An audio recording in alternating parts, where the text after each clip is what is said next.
काळी पिशवी बघून लक्षात आलंच असेल, आजचा बेत आहे वीकेंड स्पेशल. पण वीकेंड स्पेशलमध्ये काय बनवते मी माहिती आहे? चिकन यखनी पुलाव बनवते. हा पुलाव अतिशय जबरदस्त लागतो आणि अत्यंत फ्लेवरफुल असा बनवून तयार होतो. बनवायला पण तेवढाच सोपा आहे बरं का, आणि खायला पण तेवढाच चविष्ट.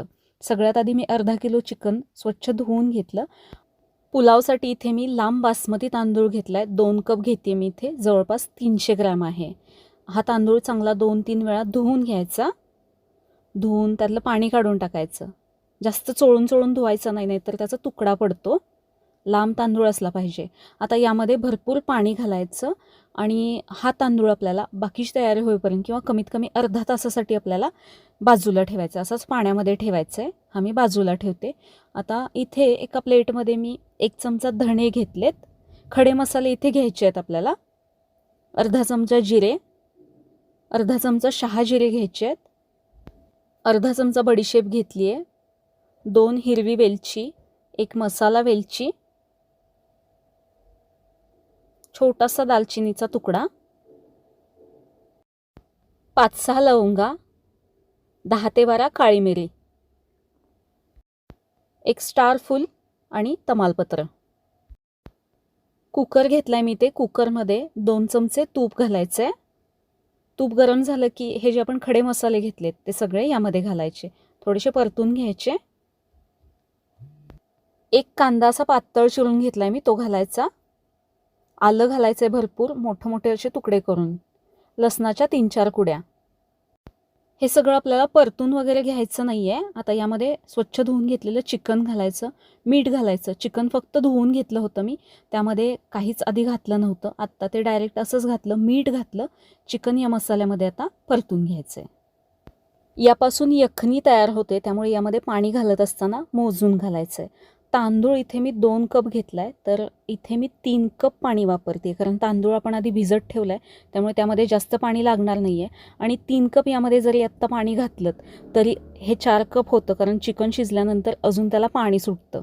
म्हणजेच काय, भातासाठी नंतर तुम्हाला जेवढं पाणी लागणार आहे तेवढंच पाणी इथे आपल्याला घालायचं आहे. किंवा तुम्हाला जर चिकन स्टॉक हवा असेल तर एक्स्ट्रा पाणी घालू शकता.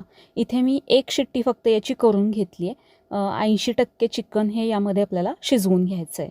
इथे बघा, यातले जे चिकनचे पीसेस आहेत ते मी एक एक करून आता बाजूला काढून घेते आहे.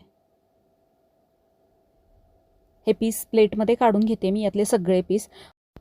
आणि आता हे शिजलेलं चिकनचे जे पाणी आहे, चिकनचा स्टॉक आहे, हा गाळून घ्यायचा आहे. म्हणजे त्यातले जे काही खडे मसाले आहेत त्याचा फ्लेवर आता त्या पाण्यामध्ये पूर्ण उतरला आहे. त्यामुळे हे मी असं गाळून घेऊन आता हे मसाले बाजूला ठेवते, किंवा नंतर तुम्हाला पाहिजे असेल तर वापरू शकता. हे जे पाणी तयार झालं आहे याला यखनी म्हणतात, आणि या यखनीपासून आपण यखनी पुलाव तयार करणार आहोत. या स्टेजला तुम्ही इथे हे चेक करून बघू शकता किती वाट्या तयार झाले, म्हणजे आपल्याला नंतर भातामध्ये घालायला बरं पडेल. कुकर घेतला आहे मी, यामध्ये 2 ते 3 चमचे तूप घालायचं आहे. तुपामुळे खूप छान फ्लेवर येतो. तेलाऐवजी तूपच वापरा. कांदा घालायचा आहे, एक पातळ असा चिरून घेतला आहे मी, कारण एकदम आपल्याला ब्राऊन करायचा आहे हा कांदा, त्यामुळे एकदम पातळ असा चिरून घ्यायचा आहे. हा कांदा अगदी काळा करायचा नाही आहे बघा, हलकासा ब्राऊन झाला आहे. आता यामध्ये मिरचीचे तुकडे घालायचे आहेत. 2 असे मी स्लिट करून घेतल्यात. आणि जे चिकन आपण शिजवून बाजूला काढलं होतं ते घालायचं. हे खूप जास्त परतायचं नाही, नाहीतर जो पुलाव आहे त्याचा रंग खूप डार्क होतो. हलकंसं मिक्स करून घेतलं. आता यामध्ये 2 ते 3 चमचे फेटून घेतलेलं दही, थोडासा गरम मसाला घातला आणि हे मिक्स करून घेते. हलकंसं मिक्स करून घ्यायचं लगेचच. सुरुवातीला आपण तांदूळ भिजत ठेवला होता, अर्धा तास झाला आहे. तांदूळ चांगला भिजला आहे. यातलं पाणी काढून टाकते मी. जास्त हलवायचं नाही, नाहीतर याचे जे कण आहेत ते लगेच त्याचे तुकडे पडतात. पाणी काढून हा तांदूळ यामध्ये घातला, नुसता पसरवून घेतला बघा, परतून घेतलेला नाही आहे. यामध्ये आता पाणी घालायचं आहे. इथे मी 3 वाट्या यखनी घालते आहे, म्हणजे जो आपण स्टॉक बनवून घेतला आहे त्याला यखनी म्हणतात. ती यखनी 3 वाट्या घालते. तांदूळ भिजल्यामुळे 3 वाट्या यखनी बास होते, त्यापेक्षा जास्ती घालायचं नाही. यातलं जे पाण्याचं प्रमाण आहे ते अगदी परफेक्ट आहे. एवढ्या प्रमाणामध्ये हा भात किंवा हा पुलाव अगदी मस्त मोकळा असा तयार होतो.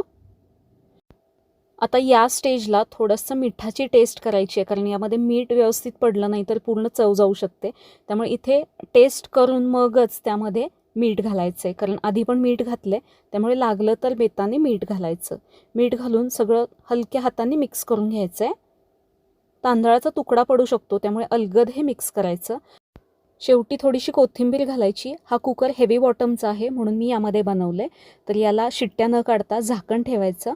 इथून होल आहे, त्यातून वाफ जाऊ नये म्हणून इथे मी एक लवंग घातली आणि 15 मिनिटे लो हीटवरती हा भात आपल्याला शिजवून घ्यायचा आहे. इथे बघा यखनी शिल्लक राहिली आहे. मी मोजून 3 वाट्या पाणी घातलं होतं, तरी देखील ही यखनी शिल्लक राहिली आहे. असं सूप म्हणून पिऊ शकता. खूप फ्लेवरफुल असा यामध्ये याची चव आहे. 15 मिनिटे झाली आहेत. 10 मिनिटानंतर सतत चेक करून बघायचं. मस्त आणि अतिशय फ्लेवरफुल असा हा यखनी पुलाव तयार झाला आहे. हा बनत असतानाच सगळ्या घरभर याचा सुवास पसरतोय आणि तुम्ही पाहता इथे किती छान मोकळा असं झाला आहे आणि यातला शीतनशीत व्यवस्थित शिजला आहे. असं पसरटं भांडं घेतलं आहे म्हणजे सगळ्या बाजूनी एकसारखी त्याला वाफ लागते आणि एकसारखा शिजतो. हा तयार झाला आहे, पण झाकून हे बाजूला उतरून थोडा वेळ असाच ठेवायचा, म्हणजे फ्लेवर अजून त्यामध्ये उतरतो. इथे बघताय तुम्ही थोडा वेळ मी बाजूला ठेवला होता आणि यातली भाताची शीतं कशी उभी राहिली आहेत, यावरूनच ओळखते की भात किती छान मोकळा असा झाला आहे. हा मी इथे चिकन यखनी पुलाव बनवला आहे, पण असाच सेम तुम्ही मटनचा देखील बनवू शकता. कुकरला आधी मटन 90 ते 95% शिजवून घ्यायचं आणि मग नंतर अशा पद्धतीने हा पुलाव बनवू शकता. कसा वाटला मी बनवलेला हा तुम्हाला चिकन यखनी पुलाव? मला कमेंटमध्ये नक्की सांगा. तुम्हाला थोडंसं जरी आवडला असेल तर व्हिडिओला लाईक, शेअर आणि सबस्क्राईब नक्की करा. परत भेटू अशाच एका मस्त रेसिपीमध्ये किंवा अशाच छानशा वीकेंड स्पेशल रेसिपीमध्ये. धन्यवाद.